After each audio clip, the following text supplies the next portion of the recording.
मुबारक हो।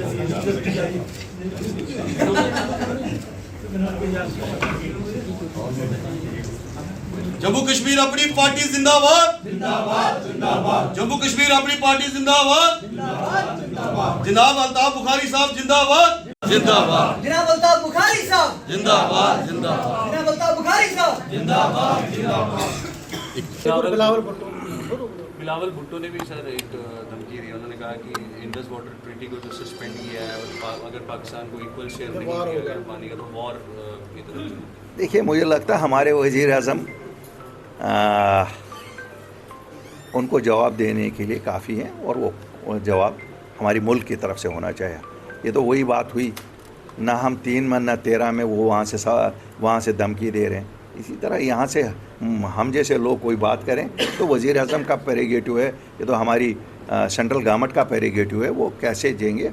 हमें पूरा यकीन है कि उन्हें मालूम है कि जम्मू कश्मीर के लोगों और हिंदुस्तान के लोगों के हित में जो चीज़ें हुई वही वो एक्सेप्ट करेंगे। बाकी धमकियाँ तो आती रहती हैं। सर, बॉर्डर पे जो फायरिंग हुई थी उसमें कंपनसेशन आधा ही मिला। आज वहाँ पे लोग कह रहे हैं कि हमें पूरा मिलना चाहिए क्योंकि हमारा डैमेज बहुत हुआ।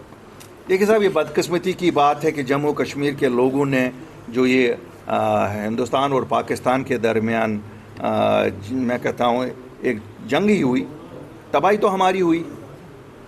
जिसका घर गया उसको लाख रुपए से क्या होगा, 1.25 लाख रुपए से क्या होगा। जिसका पार्शली डैमेज देखा 65,000 से, यहाँ तो दरवाज़ा नहीं बनता 65,000 में। सही बात। क्या बनेगा लाख, यहाँ वहाँ घर की सब इमलाक डैमेज हो गई। तो ये तो कोई जायज़ कंपनसेशन मिला नहीं है। मेरी दरख्वास्त होगी जो मरकज़ी सरकार से भी और रियासती सरकार से भी कि इसे एक इंसानी मसला लेकर हल किया जाए।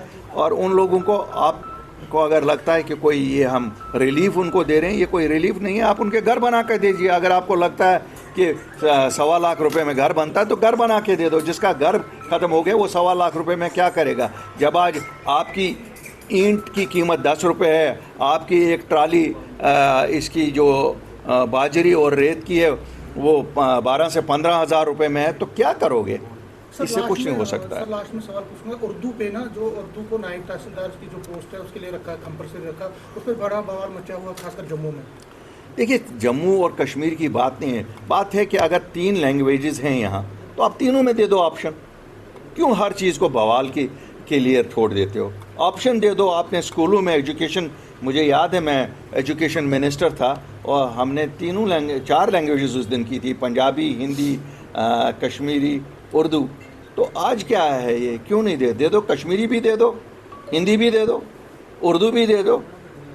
ये तो कोई ये पंजाबी भी दे दो, हमने उस वक्त दी थी। अब उसमें बोधी ही निकल गई। क्यों बोधी हमारे पास यहाँ नहीं रहे, वो उनको आप लोगों ज़बरदस्ती से दिल्ली वालों ने अलग कर दिया। कल आपने एक स्टेटमेंट दिया, प्राइम मिनिस्टर को आपने हेल किया जो उन्होंने कल प्रोजेक्ट्स के लिए, खासकर वो जो राजौरी में टनल के लिए। देखिए, मैं क्योंकि मैं वर्क्स मिनिस्टर रहा हूँ, मैंने वो प्रोजेक्ट उस वक्त उठाया था। अगर उस वक्त के वज़ीर आला जो थे, अगर उनका निधन नहीं हो जाता, शायद ये उस वक्त ऐलान हुआ था, उनकी ज़िंदगी में ही हुआ होता।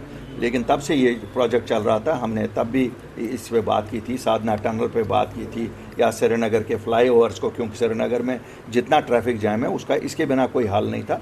और एलजी साहब ने बड़ी मेहनत इस पे की और उनकी कोशिशों से, हम सब की कोशिशों, हमने भी अपने अपने वक्त में किया और इस करंट सरकार ने भी ये लिखा होगा, हम नहीं कहते हैं। तो मुबारकबादी का हकदार तो वज़ीर आज़म ही है। इसी तरह से होम मिनिस्टर गडकरी साहब हैं जो बहुत अच्छे इस मुल्क के इंफ्रास्ट्रक्चर को बना रहे हैं। और एलजी साहब का तो ख़ास शुक्रिया मैं आपकी वसातत से भी करता हूँ।